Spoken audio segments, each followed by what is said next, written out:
नाज़रीन, मैं हूँ इरशाद खोखर। आप देख रहे हैं चैनल थर्ड पार्टी एनालिस्ट। फिर वही बदकिस्मत दिन वापस आ गया। आहूं सिसकियों गम व रंज वाला दिन। 27 दिसंबर शहीद बेनज़ीर भुट्टो की 14वीं बरसी।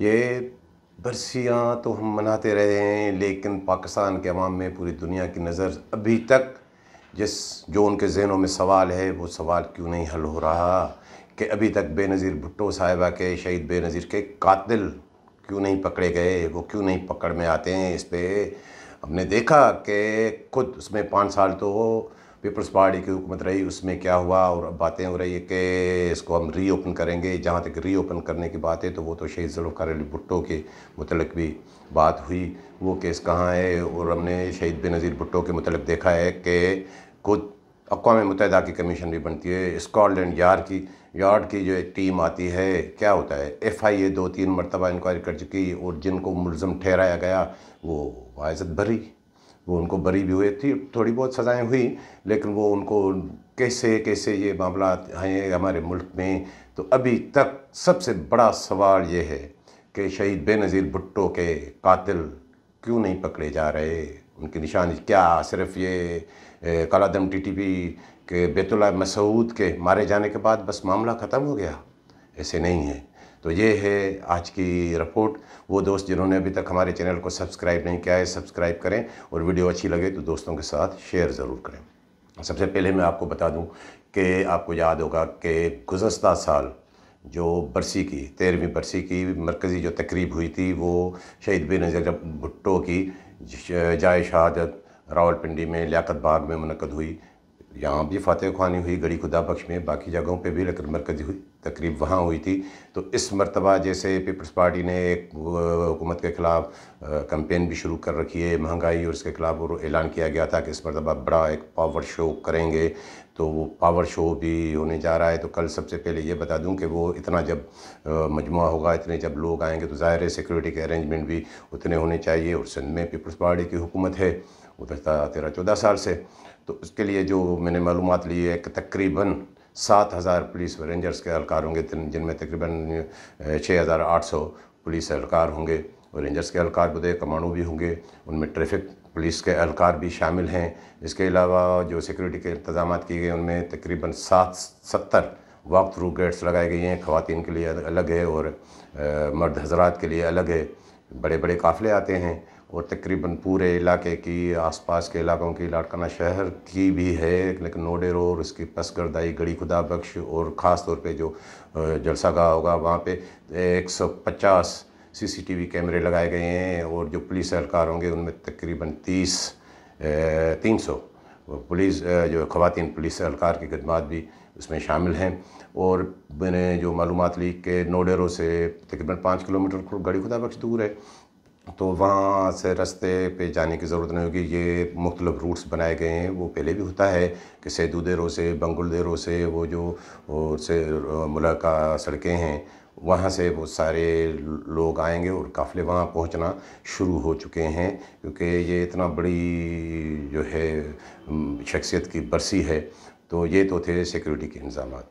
अब मैं आपको बता दूं कि ये कहानी कैसे होती है। मुझे याद है कि जब शहीद बेनज़ीर भुट्टो वापस आई थी, उसका पहले वाला दो मरतबा एक वो शख्सियत जो मुल्क की 2 मरतबा वज़ीर आज़म रही हो, पूरी दुनिया में वो मुल्क की पहचान हो, ऐसा ही था। शहीद बेनज़ीर भुट्टो की शख्सियत वो थी। वो एक निडर, बहादुर और एक इंटेलेक्चुअल शख्सियत थी, और उसकी जो सियासत का रुख था वो कुछ अभी तो जो रुख चल रहा है तो उसका कितनी उसको पजीराई मिली कि जब वो हमने देखा कि 12 अक्टूबर 1999 को परवेज़ मुशर्रफ ने जो इमरजेंसी लगाई, उस वक्त जब वो उनके बाद वापस आई, जलावतनी हो गई, तो उससे लेकर जो पहले की उसकी सियासत थी, और जब इलेक्शन का ऐलान होता है तो 18 अक्टूबर को वो उसकी आमद होती है। क्या शानदार इस्तकबाल होता है कराची में, और 18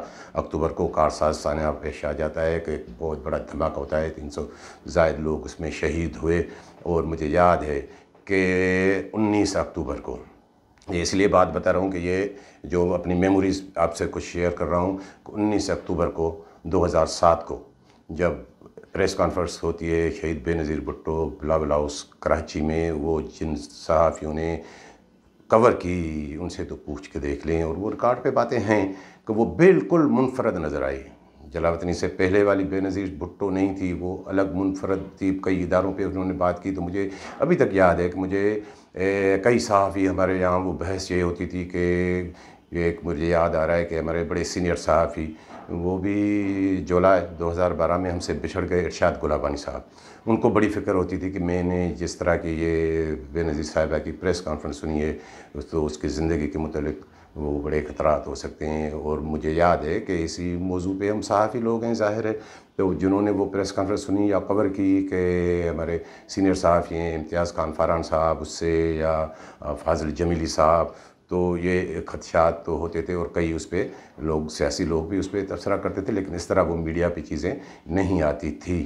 تو ہوا کیا، جب 27 دسمبر کو لیاقت باغ میں دھماکہ ہوتا ہے، بے نظیر بھٹو جب شہید ہو جاتی ہے، اپنی میموری بھی آپ سے شیئر کرتا چلوں کہ مجھے یاد ہے کہ ان دنوں میں یہ اتفاق تھا کہ میرے بڑے بھائی سینئر صحافی اختیار کھوکھر صاحب اور ہم وہ فیملی کے ساتھ ایک وہ کی تقریب تھی کوئی لاڑکانہ میں، تو ہم لاڑکانہ میں موجود تھے۔ مغرب کے وقت جب وہ شہید ہونے کی خبر آتی ہے محترمہ کی، تو بس کیا تھا، ادھم مچ گیا، سب ہر گھر میں ماتم، یہ تھا منظر، پورے ملک میں ماتم۔ آپ نے دیکھا ہوگا کہ وہ کتنی وہ معاملات کچھ دائرے لوگوں میں غم و غصہ تھا۔ ایک اس وقت کہ کچھ کلمات جو ہے وزیر اعلیٰ صاحب نے بھی کہے تھے، تو یہ سب چیزیں جنرل مشرف کا دور تھا، وہ تو ہو گیا۔ اس کے بعد کیا ہوا کہ 28 دسمبر کو پنجاب پولیس کی جو ہے انویسٹیگیشن جوائنٹ جو ہے جی آئی ٹی جو ہے بیٹھ جاتی ہے، اور ایف آئی آر بھی 28 کو ہو گئی، اس کی رپورٹ آتی ہے 17 فروری کو۔ 17 فروری کو اس میں جس کو پرویز مشرف اس وقت پریزیڈنٹ تھے، صدر مملکت تھے پاکستان کے، ان کو ملزم نہیں ٹھہرایا گیا کہ نہیں اس میں ان کا کوئی قصور نہیں ہے۔ پھر جنوری میں 2008 میں ایک وہ آتی ہے اسکاٹ یارڈ کی ٹیم منگوائی جاتی ہے، وہ کیا 18 دن رہ کے وہ بھی ایسے ہی معاملہ چلے، اس میں کیا کوئی چیزیں نہیں، کیونکہ اس وقت یہ تھا کہ جنرل مشرف خود پریزیڈنٹ کے عہدے پہ براجمہ تھے۔ لیکن اس کے بعد جب مجھے یاد آتا ہے کہ جو اسد علی زرداری صاحب، ٹھیک ہے اس وقت یوسف رضا گیلانی وزیر اعظم تھے، لیکن مشرف بھی وہ صدر کے عہدے پہ تھے۔ ستمبر 2008 کے بعد جب اسد علی زرداری خود بنتے ہیں پریزیڈنٹ آف پاکستان، تو 1 جولائی کو پھر وہ اقوام متحدہ کی کمیشن کی بات آتی تھی، وہ بھی آتے ہیں، ان کی کہاں ہے وہ رپورٹ، اس میں بھی وہ بھی معاملہ ایسے رفع دفع ہو گیا۔ پھر جا کے 6 اگست 2009 کو ایک ایف آئی اے کی ٹیم کی رپورٹ آتی ہے، جس میں پرویز مشرف کو بھی ملزم ٹھہرایا گیا کہ یہ انوالو ہیں، اور اس وقت سی سی پی او اور جو وہاں کے افسران تھے پنڈی کے، سعود عزیز، اور مجھے جو یہ نام یاد آ رہا ہے ایک اور افسر کا نام سعود عزیز کے علاوہ بھی، تو ہاں خرم شاہ صاحب، تو انہیں ملزم ٹھہرایا گیا۔ پھر ایف آئی اے کی انکوائریاں بھی چلتی رہی، کورٹ میں معاملہ گیا، 5 افراد کو اس میں متشبہ جو ہے شک ظاہر کیا گیا، اور ان کا کورٹ میں کیس چلا۔ پھر وہ افسران کی تو وہ ضمانت ہو گئی، وہ اندر بھی رہے، پھر ان کو تھوڑی سزا بھی، وہ تو اب جب کورٹ میں معاملہ گیا تو وہ بعد میں اے ٹی سی کورٹ نے ان کو بری کر دیا، اور مشرف نے بھی، پرویز مشرف نے بھی ضمانت کرا لی تھی، ابھی تک وہ باہر ہیں، وہ نہیں آ رہے ہیں۔ اس دوران ایک چیز اور بتا دوں کہ جو میں نے آپ کو بتایا کہ قاتلوں کا سراغ کیوں نہیں مل رہا، تو ایک افسر جس کو خود پیپلز پارٹی نے اپنے دور حکومت میں ڈی جی ایف آئی اے لگایا، طارق کھوسہ صاحب، اس کی کتاب آ چکی ہے۔ طارق کھوسہ صاحب کا بڑا نام ہے، وہ انٹرنیشنل سطح پہ بھی بڑی کچھ وہ میٹر کرتے ہیں، یو این اے کے مشنس ہو یا اور ہوں، تو وہ اپنے کتاب میں کیا لکھتے ہیں کہ اس سلسلے میں ہم سراغ لگانے میں، قاتلوں تک پہنچنے میں کامیاب ہو جاتے، ان تک کافی ہمیں جو چیزیں مل گئی تھی۔ 3 ٹیمیں بننی تھی، ایک پی کے جانی تھی، اکڑا کھٹک جانی تھی، ایک کو دبئی جانا تھا، ایک کو امریکہ جانا تھا، اور اسی دوران رحمان ملک صاحب وہ ڈی جی وہ منسٹر تھے، انٹیریئر منسٹر، तो उन्हें भी वो खुद लिखते हैं कि उन्हें कभी समन जारी किया कि आप भी अपना बयान रिकॉर्ड कराने आए, क्योंकि आप वज़ीर दाखिला हैं, तो लेकिन वो भी नहीं आए। और जो उसी दौरान वो उसका अफसर का तबादला हो जाता है। क्यों तबादला हो जाता है, क्या कोई इसमें भी कोई मसलत? तो 5 साल तो पीपल्स पार्टी की अपनी हुकूमत रही, उसमें कुछ नहीं हो सका। उसके बाद मियां नवाज शरीफ की हुकूमत, फिर अब ये और हुकूमत। तो अब बातें की जा रही है कि हम इस केस को रीओपन करेंगे।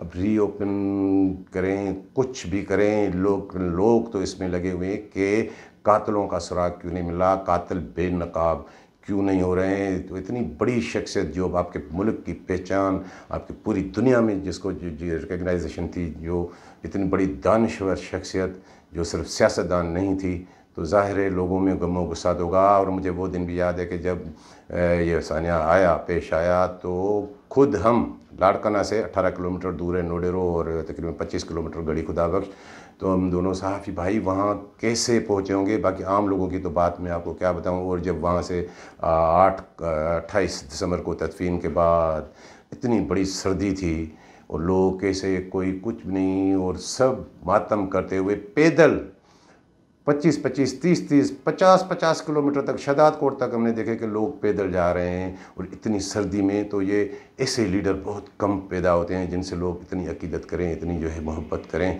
तो कल फिर शहीद बेनज़ीर भुट्टो साहबा की 14वीं बरसी मनाई जा रही है। तो देखें कि अब उसमें सियासी ऐलानात भी होंगे, जैसे वो पावर शो का बात की है पीपल्स पार्टी की क़यादत ने। तो मतलब ये ऐसे वाक़यात अब इस तरह के जो लीडर हैं अब वो दुनिया में नज़र नहीं आ रहे हैं। सिर्फ हमारे पाकिस्तान में नहीं, और मुल्कों में भी पूरी थोड़ी नज़र घुमा के देखें कि ये कौन सी लहर चल रही है। और ऐसे वाक़यात ज़ाहिर है इंटरनेशनल इस्टेब्लिशमेंट के भी उसमें मामलात होते हैं। ये इस तरह के लीडर्स को बर्दाश्त करना अब ये है एक बड़ा ख़ास तौर पे थर्ड वर्ल्ड में। तो ये थी आज की वीडियो पसंद आई हो तो दोस्तों के साथ शेयर ज़रूर कीजिएगा। मिलेंगे अगली वीडियो के साथ।